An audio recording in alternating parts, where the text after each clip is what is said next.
Muse. It's me. You remember me? You do remember me, don't you?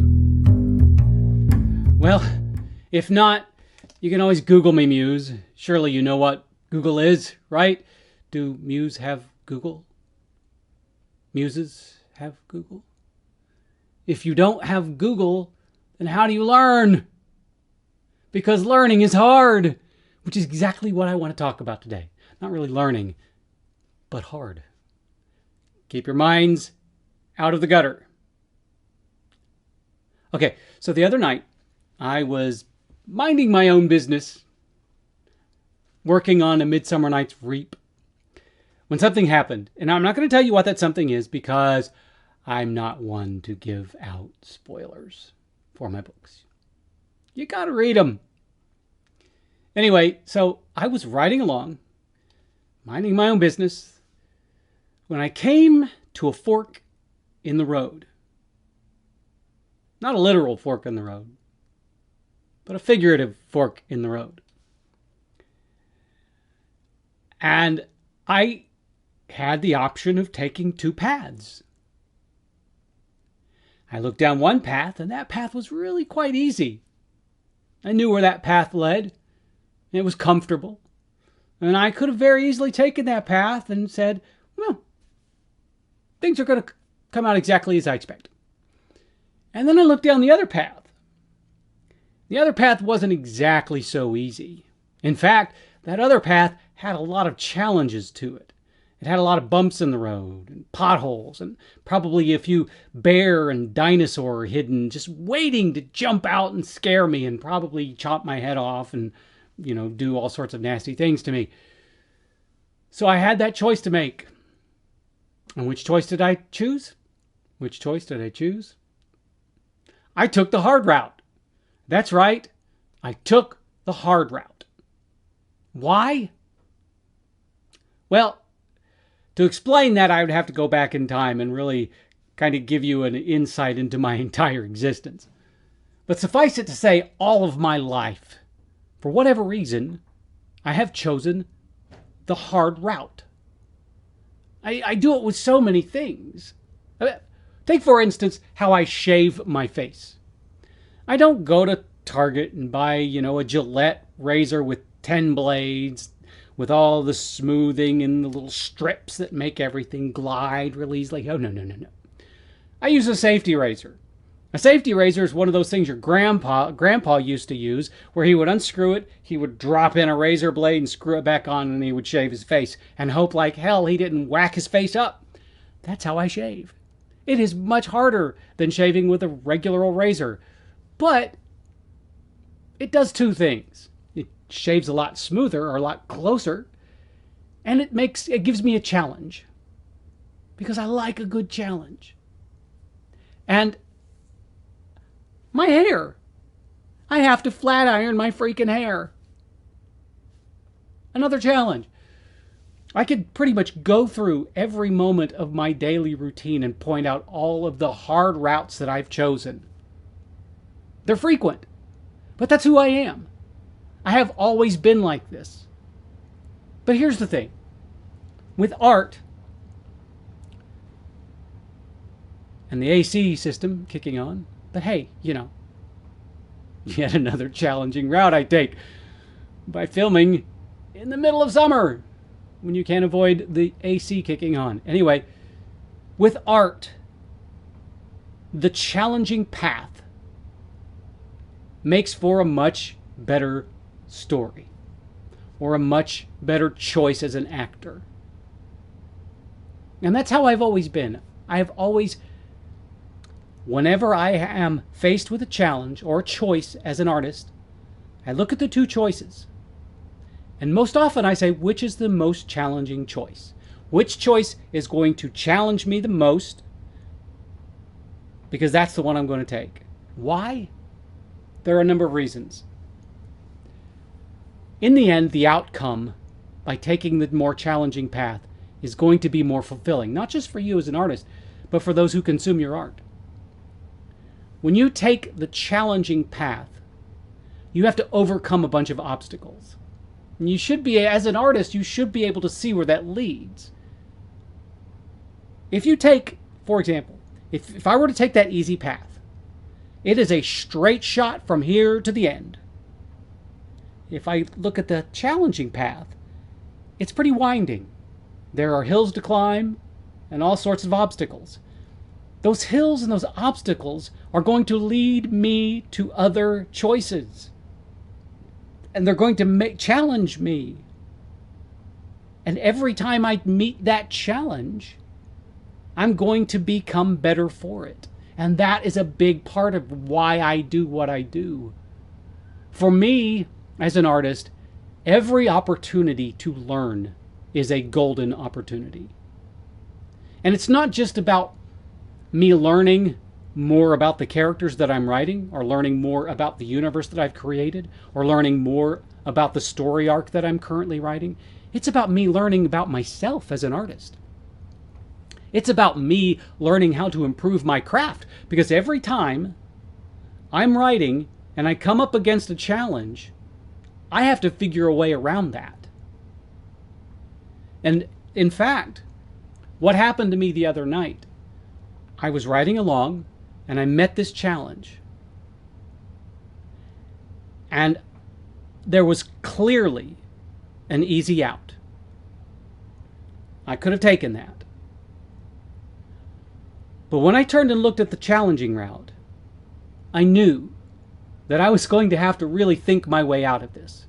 And I even before I started thinking about how to get out of the challenge, I knew that I was going to take that route. And as soon as I made that choice, I had to stop.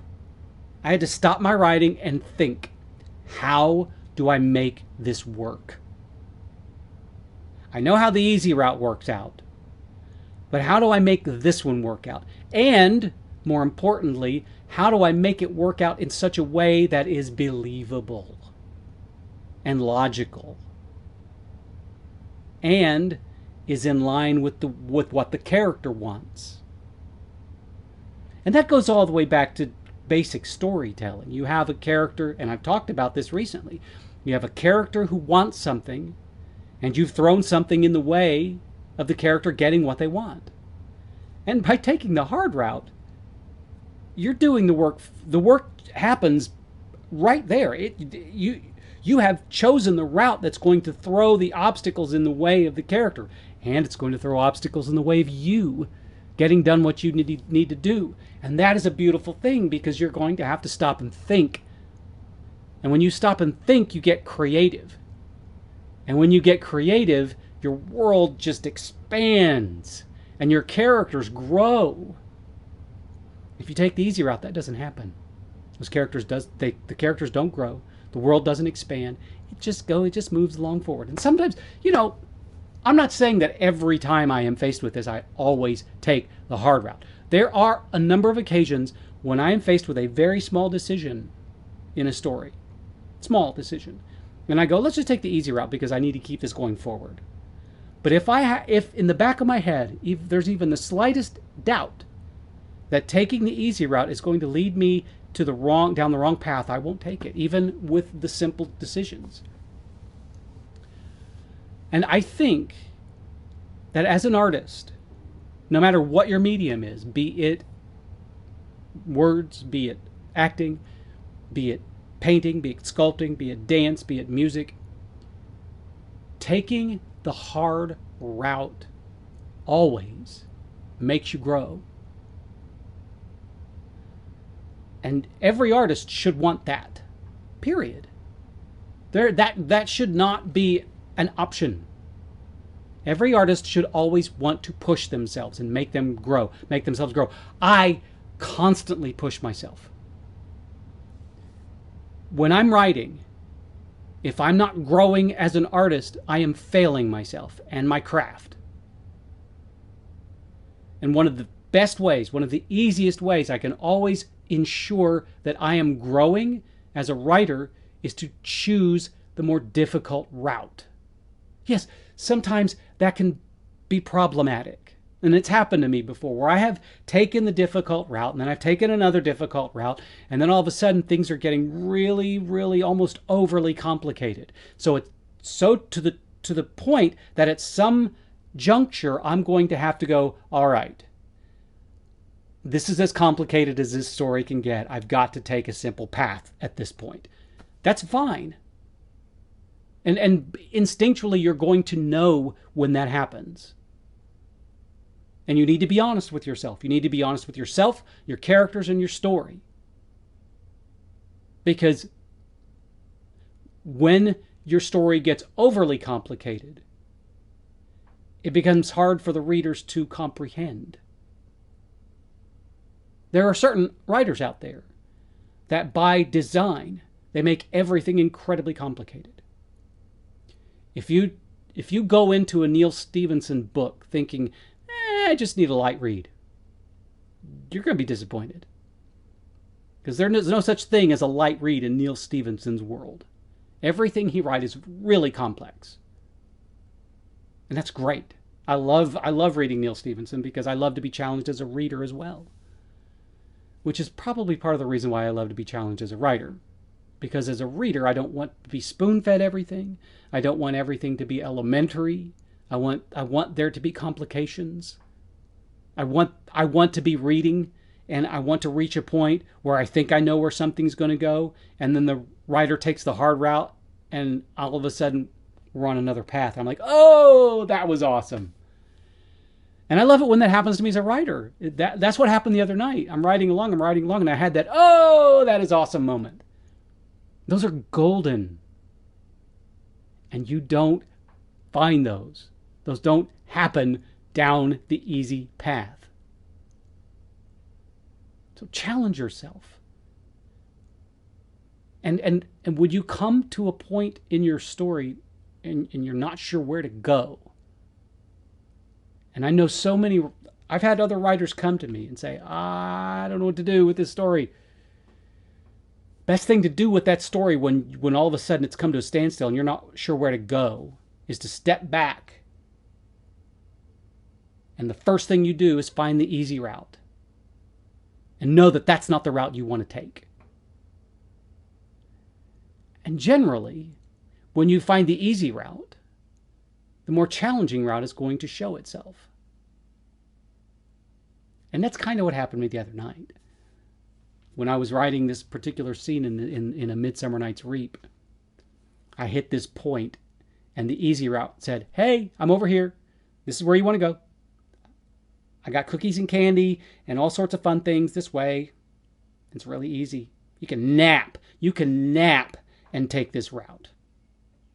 And I was like, no. I do not want to nap and have cookies and take the easy route. And then the hard route looked over me and said, yo, this way. You come over this way, might beat you up a little bit, but you're going to be better in the end. I don't know why the hard route sounds like a New York guy and then the easy route sounds like a chump. It's just the way it came out of my face.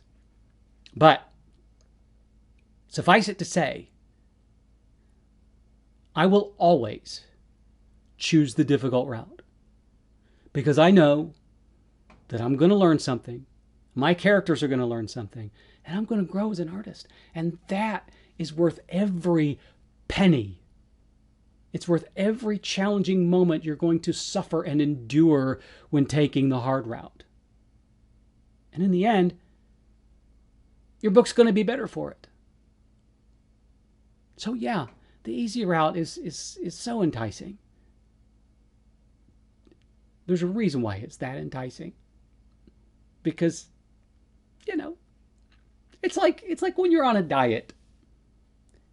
It's when you're trying to lose weight or you're trying to get healthy.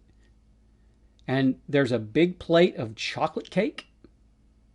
And then there's a big plate of vegetables. Of course you're going to want to eat the chocolate cake.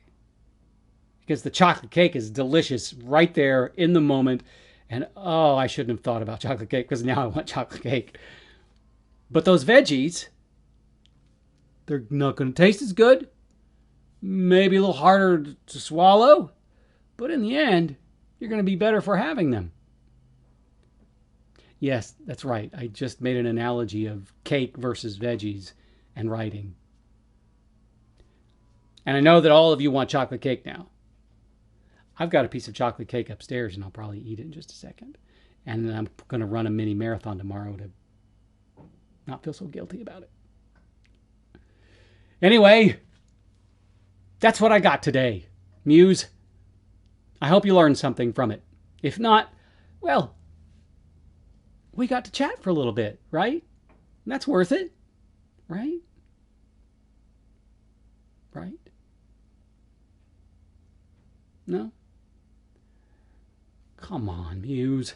Throw me a bone here. I know you're just teasing me. Anyway, Muse, thank you again for being a part of this little world of mine. It means the world to me that you're here, even only in spirit. I feel you. Because you, my friend, you are awesome.